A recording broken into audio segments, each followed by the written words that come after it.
Les éditions Alexandre Stanquet présentent Ces rencontres qui nous font grandir.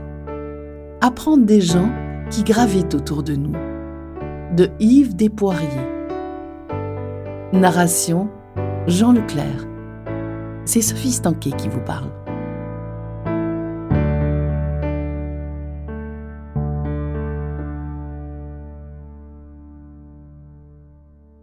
Nous avons besoin autant de raisons de vivre que de quoi vivre.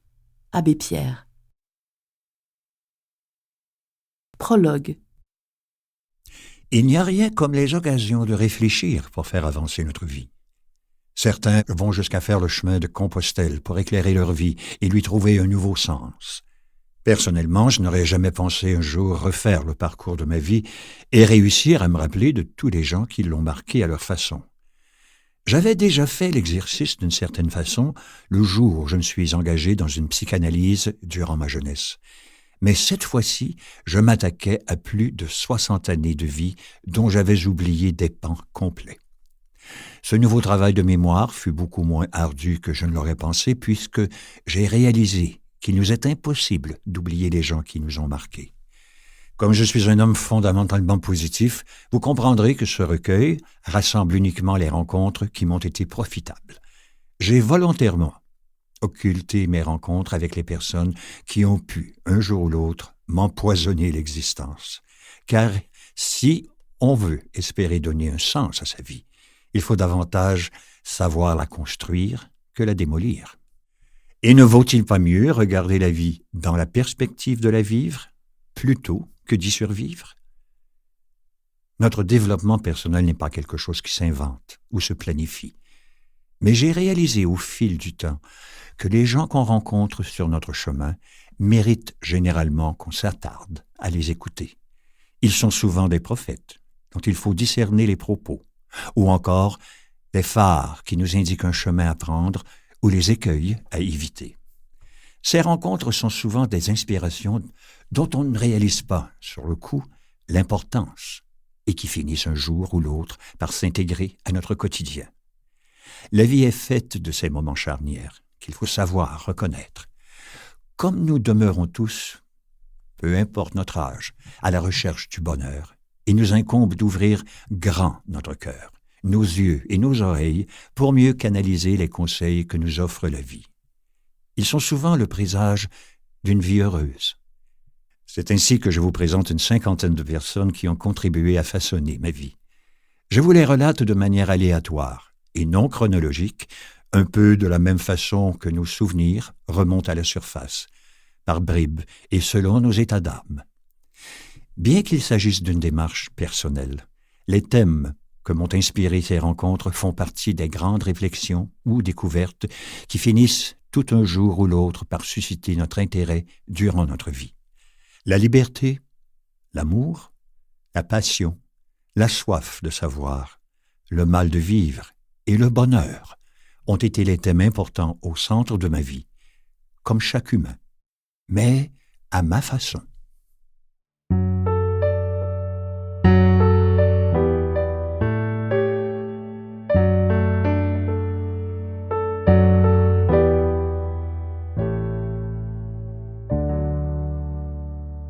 Cherche, trouve, retiens. J'avais à peine 10 ans. Assis studieusement à mon pupitre d'écolier, j'épiais les pas de mademoiselle Raymond, cette vieille enseignante qui passait ses journées devant moi à se démener pour m'enseigner le français, l'arithmétique, la géographie et l'histoire. Et aussi la religion, puisqu'à l'époque, toutes les écoles du Québec étaient sous le joug du clergé.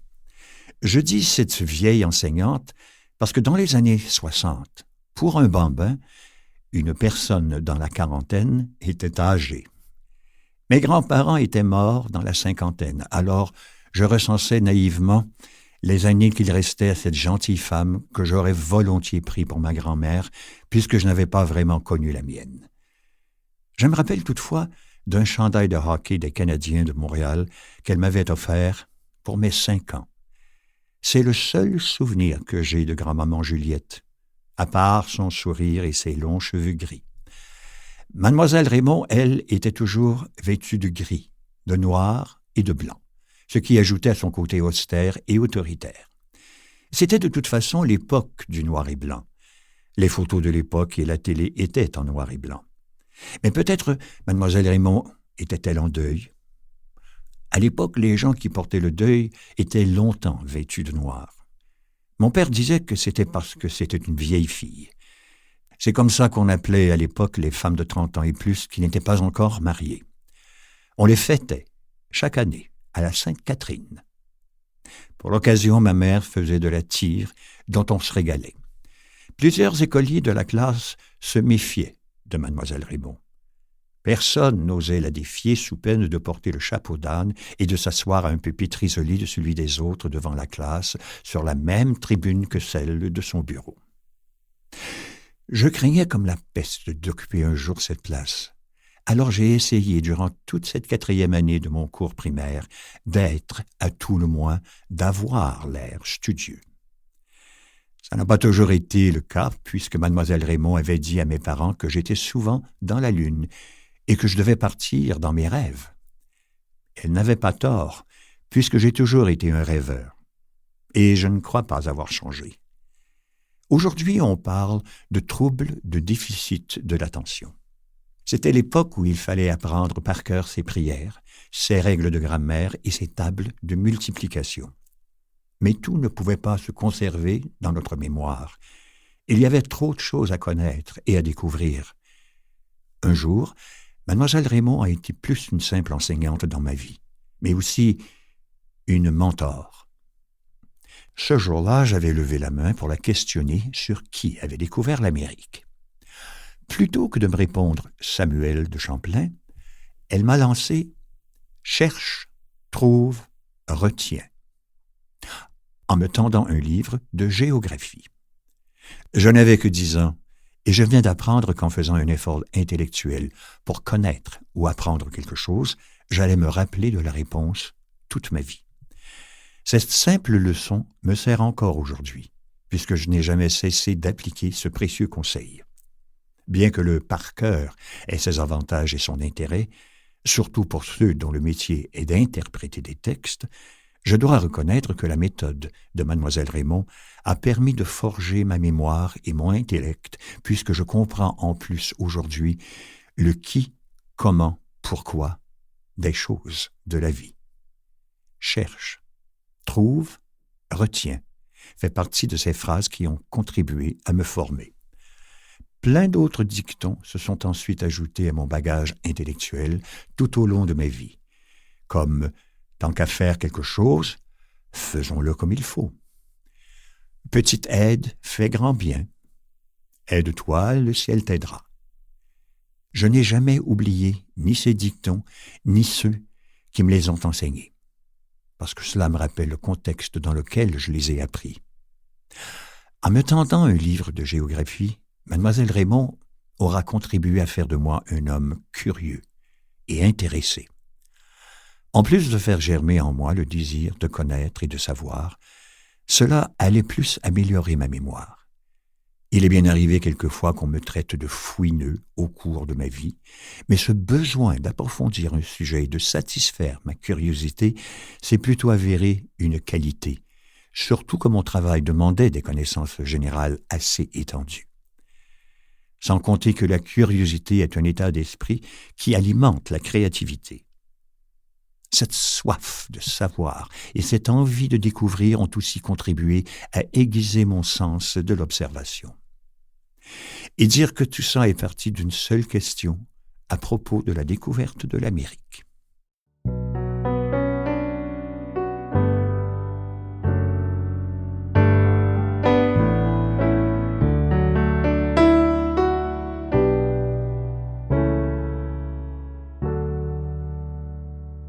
Chamama.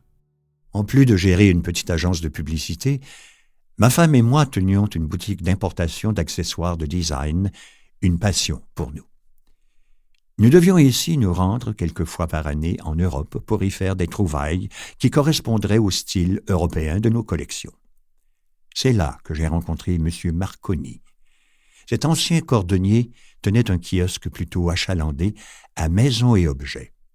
Une immense foire commerciale qu'on peut visiter 2 fois par année en banlieue de Paris. Je ne l'ai rencontré qu'une seule fois en personne. Mais son enthousiasme pour son entreprise et ses produits m'avait enchanté. Ce sympathique Toscan était entouré de sa femme et de ses 4 superbes filles pour faire fonctionner son entreprise familiale. Son histoire est un conte de fées. Un jour, après avoir passé une partie de sa vie dans la fabrication de chaussures, M. Marconi a eu l'idée de se servir de ses connaissances et de son expérience dans l'industrie du cuir pour l'adapter à un nouveau matériau qui serait environnementalement équitable et durable. Une sorte de papier renforcé et lavable qui permettrait la fabrication de toutes sortes d'objets domestiques. Il a baptisé sa compagnie Washamama. Dans cette marque, tout avait été pensé pour protéger l'environnement, autant les fibres biologiques certifiées que leur méthode d'économie d'eau. Et en plus, tous les employés étaient des artisans issus du village de Lucca, en Toscane, pour éviter qu'ils ne dépensent trop d'essence pour venir travailler. À partir de cette idée et de son expérience, Marco Marconi brasse aujourd'hui chaque année des millions d'euros. Parce qu'il est entouré de sa famille, il prétend mieux comprendre les besoins des autres familles. Sans compter que ses filles lui auront inspiré l'importance de l'empreinte écologique de la marque Washmama. Tout a été pensé pour réduire l'impact des déchets. Aujourd'hui, des centaines de produits de toutes sortes de la marque Washmama sont vendus dans plus de 100 pays. Des emballages pour collation, des sacs à main, des sacs à dos, des tabliers. Et bien sûr, ce qui rend davantage populaires les produits de M. Marconi, ce sont leurs designs innovants et très actuels. Être inventif et créatif lui a non seulement permis de créer une gamme de produits, mais aussi de mettre à l'avant un style de vie. J'ai toujours été fasciné par les gens créatifs qui partent de leur expérience, aussi modeste soit-elle, pour bâtir autre chose. C'est le genre de rencontre stimulante qui donne le goût à des individus de devenir aussi entrepreneurs et aussi de les respecter. Quand on a été en affaires, on sait à quels défis ces gens sont souvent confrontés. Le succès donne parfois les apparences de facilité, mais c'est souvent l'aboutissement d'un long et difficile parcours. Je remercie la vie de mettre ces gens sur mon chemin. Ils sont des bougies d'allumage et surtout une source d'inspiration. On ne fait plus les choses de la même façon et on ne voit plus la vie de la même manière quand on fait des rencontres aussi enrichissantes. Être curieux est un atout indispensable pour s'ouvrir l'esprit à de nouveaux horizons. Voilà pourquoi, encore aujourd'hui, j'aime reconnaître la valeur des gens qui peuvent changer notre attitude et notre vision de la vie. La curiosité et la passion auront toujours été ce qui m'a fait avancer dans la vie.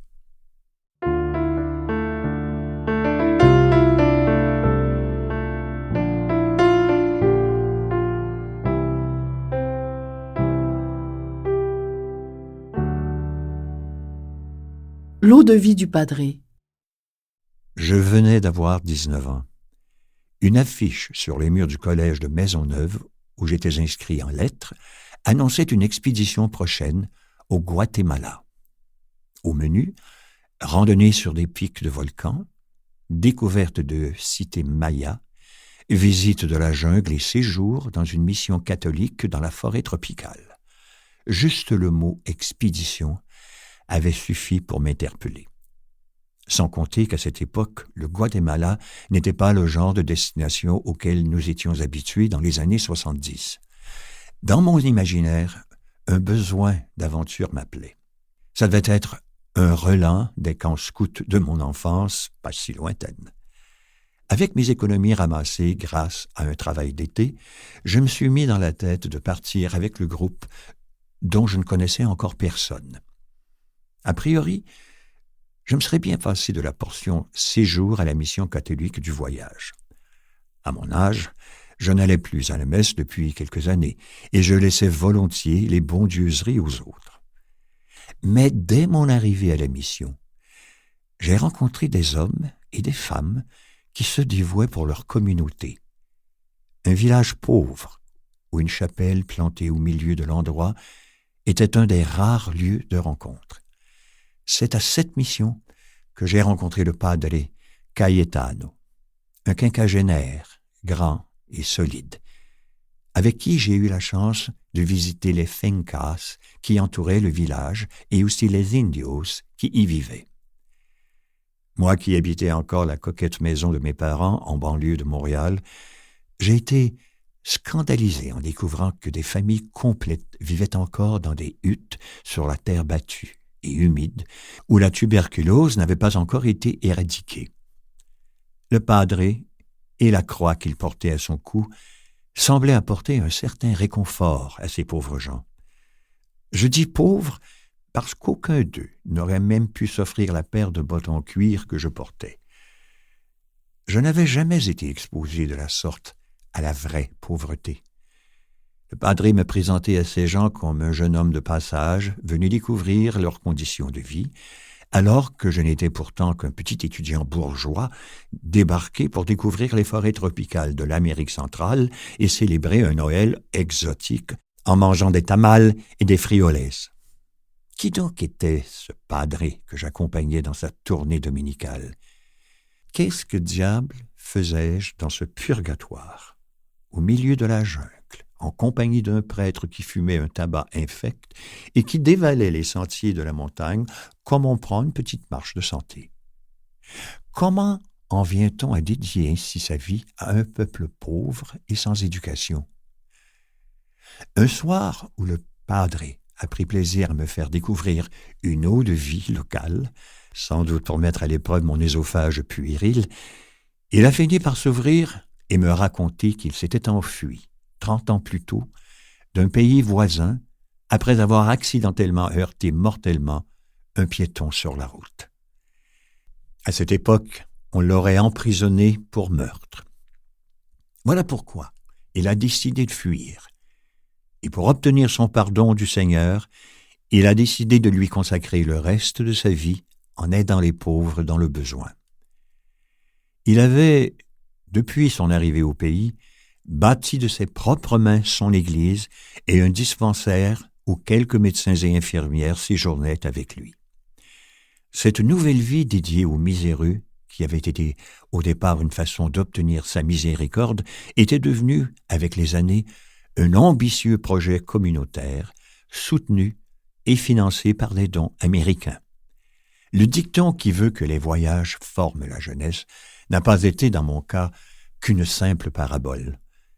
Durant ce premier grand voyage de ma vie, j'ai découvert le dévouement et la résilience d'un homme. Dès mon retour à Montréal, je ne voyais plus la vie de la même façon, ni la pauvreté. À tous ceux qui s'attendaient à ce que je leur raconte ma visite du berceau de la civilisation maya et de tous les sites archéologiques que j'avais visités, je m'enthousiasmais plutôt à leur raconter mon séjour dans une communauté qui m'avait fait vivre le plus beau Noël de ma jeune vie. La rencontre du padre aura été déterminante pour moi, puisqu'il m'avait permis d'être témoin de la pauvreté et qu'il m'avait appris qu'il est possible qu'on puisse dédier sa vie à une cause ou à une quelconque passion qui nous anime. Et aussi qu'il est possible qu'un jour, un événement puisse transformer notre vie du tout au tout. Aujourd'hui encore, les gens que je rencontre lors de mes voyages sont souvent aussi précieux que les lieux que je découvre.